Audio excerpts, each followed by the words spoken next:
Pakistan stock data channel में खुशामदीद। उम्मीद है आप खैरियत से होंगे। तो देखते हैं मार्केट का कैपमैन एनालिसिस। ये लें जनाब, 60 को भी मार्केट ने पटक दिया। पता नहीं ये टेक्निकल एनालिस्ट को कितने और जूते पड़ेंगे, जो वैसे तो 50 से करेक्शन की बातें कर रहे हैं, लेकिन 60,000 से करेक्शन की तो उनको बहुत ज़्यादा उम्मीद थी। जो टेक्निकल एनालिस्ट फंडामेंटल्स और सेंटीमेंट्स को देख के चल रहे होंगे, उन्होंने अपने क्लाइंट्स को फिर भी बेहतर मशवरे दिए होंगे। अब देखिए, मार्केट में करेक्शन, जो बड़ी करेक्शन अगर कोई आएगी तो किसी ना किसी टाइम पे तो आएगी, लेकिन ये कोई पता नहीं कि वो कल से आनी शुरू हो जाए, वो 65 से आए, वो 70 से आए या 75 से आए, कोई पता नहीं होता मार्केट का। और जिस दिन भी वो करेक्शन आएगी, ये सारे टेक्निकल एनालिस्ट आपसे कहेंगे देखा हमने कहा था। ये तो 50 से कह रहे हैं वैसे लेकिन चले कोई नहीं। आगे बढ़ने से पहले बताते चलें, हम कोई बाय सेल कॉल नहीं देते, सिर्फ फंडामेंटल एनालिसिस करते हैं। फैसला सबने खुद करना है, क्योंकि मुनाफे में मौज अपनी अपनी और नुकसान में दौड़ अपनी अपनी। जो हमारी वीडियोस देखते हैं और पसंद करते हैं, उनका शुक्रिया। ये और बात है कि शेयर्स पता नहीं कौन से चल रहे हैं, पॉइंट्स कौन कौन ऐड कर रहे हैं। तो आज ये एक्साइड में तो हमने पीछे जिक्र किया था कि इसकी बोर्ड मीटिंग आने वाली है, उसके चक्कर में इसको आज कैप लग गया। पहले भी थोड़ा थोड़ा ऊपर ही रहा, लेकिन एटबा को बिला वजह कैप लग गया। वो कई दफा होता है कि एक को लगता है तो दूसरे को भी साथ लग जाता है। देखें अब इसके रिजल्ट्स कैसे आते हैं। उसके बाद अब ये देख लेते हैं एक दफा ना, MFFL। लोड लॉक्स में भी कोई खास नहीं थे, तो हम आगे ही चलते हैं बस।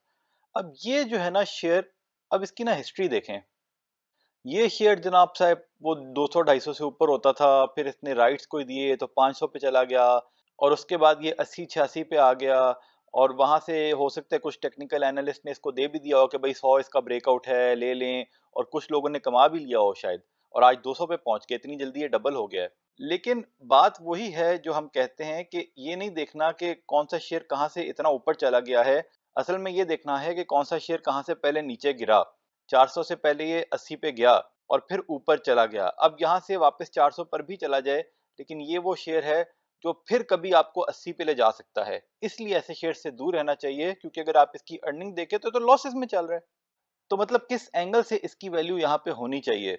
लेकिन बात वही है ना कि इस तरह के शेयर्स को चला के लोगों को धोखा दिया जाता है। कई दफा 2-2 साल शेयर्स को बिला वजह चला के उसको गिराया जाता है। इस तरीके से लोगों को लॉन्ग टर्म प्लानिंग से धोखा दिया जाता है। तो ऐसा शेयर अगर वापस 400 पे भी चला जाए, तो हमें रत्ती भर भी अफसोस नहीं होगा कि हमने क्यों इसकी तरफ नहीं देखा। तो कल जी हमने कॉसम पे बात की थी। कॉसम का स्टार्ट तो अच्छा हुआ, लेकिन फिर वो नीचे ही आहिस्ता आहिस्ता आया। हमने जो थोड़े से शेयर्स थे उनमें से आधे बेच दिए थे, और आधे हमारे पास अभी पड़े हैं। और वही बात है जो हमने टेक्निकल एनालिस्ट की जुबानी एक बात कही थी कि उन्होंने 4 रुपये को आपका स्टॉप लॉस लगाया होगा, और यहाँ पे स्टॉप लॉस वो हिट जरूर हुआ है अगर किसी ने यहाँ पे लगाया हो, और क्लोज भी ये उसके पास ही हुआ है। लेकिन इसका आज का वॉल्यूम कल के वॉल्यूम से कम है, तो कहना मुश्किल है कि कल यहाँ से ऊपर जाएगा कि नीचे जाएगा। लेकिन अगर ये कल नीचे जा रहा हुआ तो हमारे जो थोड़े से बिल्कुल और इसमें हैं, वो हम कल निकाल देंगे। हम इसमें रिस्क नहीं लेंगे, चाहे उसके बाद ये 5 पे निकल जाए, क्योंकि जब हम अच्छे शेयर से कमा रहे हैं तो क्या जरूरत है बिला वजह के रिस्क लेने की। और कल हमने एक ऐसी बात की थी कि हम जो थोड़े बहुत शेयर्स बेच रहे हैं शाह मुराद के या दूसरे अगर कोई, तो हम उससे अटक रिफाइनरी में एक्यूमुलेट करेंगे। तो अल्लाह ताला कभी कभी फजल फरमाता है कि हम ऐसी किसी शेयर का नाम ले लेते हैं और अगले दिन वो चल जाता है। तो ये अल्लाह की मेहरबानी है। बहरहाल ये देखें, सारा दिन इसको जो है ना रखा प्रेशर में कि जैसे रिफाइनरी में कोई बायर नहीं है, और एकदम 2 बजे के बाद ये देखें जिसकी मूव तकरीबन अपर कैप के पास ही ले गए हैं। तो हमने जो कल लिए थे, हमने फॉर द टाइम बिंग निकाल दिए हैं, और थोड़ा सा प्रॉफिट हमने बुक कर लिया इसका। लेकिन वैसे हम इसको लॉन्ग टर्म में एक्यूमुलेट करने का इरादा रखते हैं। बस ऐसी मूड हो गया प्रॉफिट बुक करने का, तो हमने बुक कर लिया। तो इसमें यह है कि अब यहाँ से अगर नीचे गया तो हम इसको वापस बाय बैक करेंगे, और अगर यहाँ से पता लगे कि अब इसका नीचे जाने का इरादा नहीं है, थोड़ा सा और ऊपर निकल गया, तो हम इसको ऊपर भी पकड़ लेंगे, क्योंकि इसमें तो हमने लॉन्ग टर्म में लेके रखना है। और उसकी वजह वही है जो हम आपको पहले कई दफा बता चुके हैं कि इसकी आउटस्टैंडिंग ईपीएस, और आगे भी इसमें बेहतरी की ही उम्मीद है, और कुछ ना कुछ डिविडेंड भी देंगे होपफुली। पीआरएल में भी इसके साथ मूव बनी, लेकिन उसमें इतनी ज्यादा मूव नहीं थी, वो थोड़ा ही ऊपर गया। बहरहाल इसमें काफी ज्यादा देखें 5% का गेन हुआ है। तो ओवरऑल हमारे लिए आज का दिन ठीक था।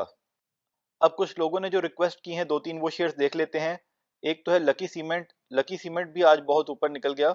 हम तो जी फाइनेंशियल्स की बेसिस पे असेसमेंट करते हैं। इसकी अगर ईपीएस देखा जाए 21, 22, 23 में वो बहुत कम है।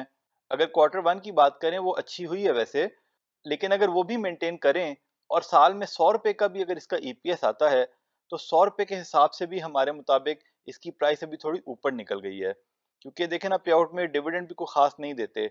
19 के बाद इन्होंने 23 में जाके सिर्फ 18 रुपए का डिविडेंड दिया है, तो ये कोई इतना खास डिविडेंड नहीं देते। आगे अगर बढ़ाएंगे भी तो कितना बढ़ाएंगे? 100 रुपए कमा के 80 रुपए का डिविडेंड तो नहीं दे देंगे ना।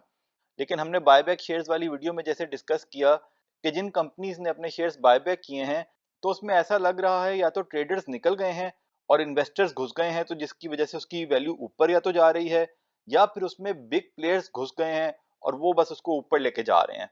तो अब जो भी वजह है, तो उस हिसाब से ये अप ट्रेंड में अभी भी है, ऊपर जाया जा रहा है, लेकिन हमारे मुताबिक तो इसमें एंट्री नहीं बनती। जाने को यहाँ से 1300 पे भी जा सकता है।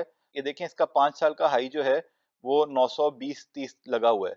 तो वो आपकी अपनी मर्जी है, अगर आप टेक्निकल्स को फॉलो करके करना चाहते हैं तो जी हमने इसमें कोई इन्वेस्टमेंट नहीं करनी। अब किसी ने पीटीएल का पूछा था, पैंथर टायर्स, अगर इसकी फाइनेंशियल्स देखें तो ₹2.5 कुछ खास ईपीएस नहीं है, Q1 में बेहतर हुई है। अगर सपोज करें Q1 की मेंटेन करते हैं तो 6-7 रुपए की ईपीएस हो जाएगी। उस हिसाब से बस ठीक है प्राइस, लेकिन डिविडेंड भी 2 रुपए दिए हैं। हो सकता है 3-4 रुपए का डिविडेंड दे दें, देखा जा सकता है, लेकिन लेकिन हमारे लिए इतना अट्रैक्टिव नहीं है। और क्योंकि इनकी हिस्ट्री इतनी अच्छी नहीं है, ज़रूरी नहीं है कि Q1 का जो ईपीएस है वो मेंटेन भी करें। पीछे लॉसेस में भी चले गए थे। अब ये देखें, जैसे 23 के फर्स्ट क्वार्टर में लॉसेस में थे, सेकंड में थोड़ा प्रॉफिट, थर्ड में हुआ। तो कहना मुश्किल है कि पूरे साल में ये ईपीएस मेंटेन रहेगी। अब अगर 6 महीने की परफॉर्मेंस देखें तो ये 20-22 से ले जाके इसको भी डबल पर ले आए हैं।